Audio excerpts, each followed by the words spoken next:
Rem harusnya jadi perangkat untuk keselamatan saat berkendara. Tapi karena rem juga kadang kecelakaan bisa terjadi. Contohnya saat jalanan licin.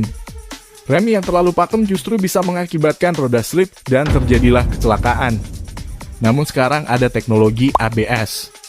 Katanya ini akan mencegah roda slip meski kita mengerem pada jalan yang licin. Benarkah demikian? Lalu bagaimana cara kerjanya? Simak video ini secara perlahan. Kita bahas sedetail mungkin. Pertama, kita bahas dulu konsep rem ABS mengapa bisa mencegah slip. Slip adalah posisi roda yang terkunci karena direm. Ketika roda terkunci, maka roda tidak lagi berputar, namun kendaraan masih tetap melaju. Bagaimana untuk melepaskan kuncian ini? Mudah saja. Tinggal lepas remnya, otomatis roda kembali berputar karena tidak ada lagi yang menahan roda. Namun selepas itu, rem harus kembali diaktifkan. Karena tujuan awal mengerem itu untuk memperlambat laju kendaraan. Proses ini bertujuan agar roda kembali mendapatkan gripnya.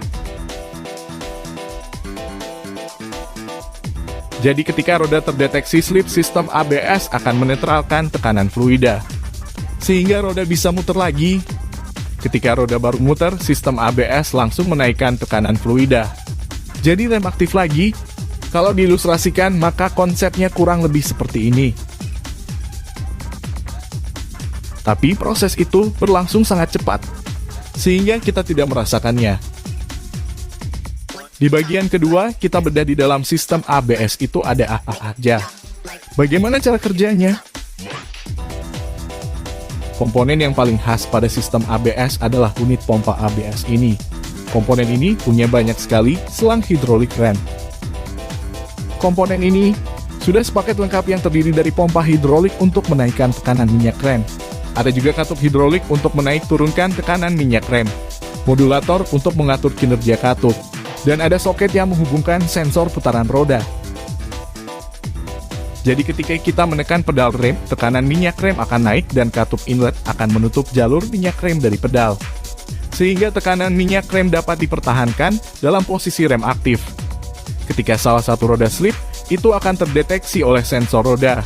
Sensor yang mendeteksi slip akan mengirimkan sinyal ke modulator. Sehingga jalur minyak rem ke roda tersebut akan dinetralkan. Hasilnya, roda kembali berputar.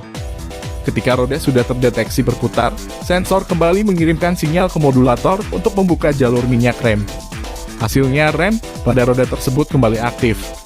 Kalau diperlambat seperti ini ilustrasi kaliper pada saat sistem ABS aktif.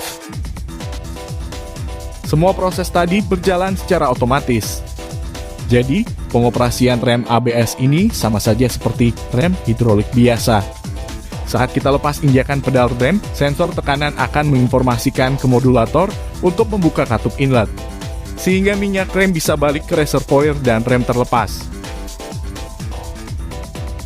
Mungkin ada yang penasaran, bagaimana cara menetralkan dan menaikkan kembali tekanan minyak rem ke kaliper? Ini memang agak rumit, tapi kita coba bahas dengan bahasa yang sederhana. Kalau kita bongkar bagian modulator, kita akan melihat banyak sekali solenoid. Fungsinya untuk memaju mundurkan katup. Batangan besi ini adalah katup-katupnya. Jadi masing-masing katup punya solenoidnya sendiri, sehingga bisa dikendalikan secara individual. Sebelumnya sudah dijelaskan, saat kita injak pedal rem, maka akan ada katup inlet yang menutup saluran minyak rem ke pedal. Setelah katup itu tertutup, pompa akan hidup sejenak. Sehingga kita akan melihat dua area dengan tekanan berbeda. Saluran pompa sampai ke kaliper punya tekanan tinggi. Sementara saluran yang tertutup katup inlet, tekanannya netral. Pada saluran ini pula, terdapat ruang netralisir yang dilengkapi piston dan pegas. Fungsinya untuk apa? Nanti Anda juga bakal tahu. Pada posisi ini, posisi kaliper dalam posisi mengerem. Karena tekanan minyak ke kaliper tinggi, untuk menetralkan tekanan minyak rem, salah satu katup akan menutup saluran dari pompa dan satu lagi katup akan membuka saluran ke ruang netralisir. Itu membuat minyak rem masuk ke ruang netralisir. Dan karena di sini terdapat piston plus pegas, maka minyak rem dapat masuk ke ruang netralisir tanpa menaikkan tekanannya. Apa hasilnya? Betul sekali, tekanan minyak rem ke kaliper akan turun. Ini membuat kaliper melepaskan cengkeramannya sehingga roda bisa mutar. Untuk menaikkan tekanannya lagi, tinggal dibalik. katup ke ruang netralisir akan tertutup dan katup ke pompa akan terbuka. Lalu pompa menyala sehingga tekanan minyak rem naik dan rem aktif lagi.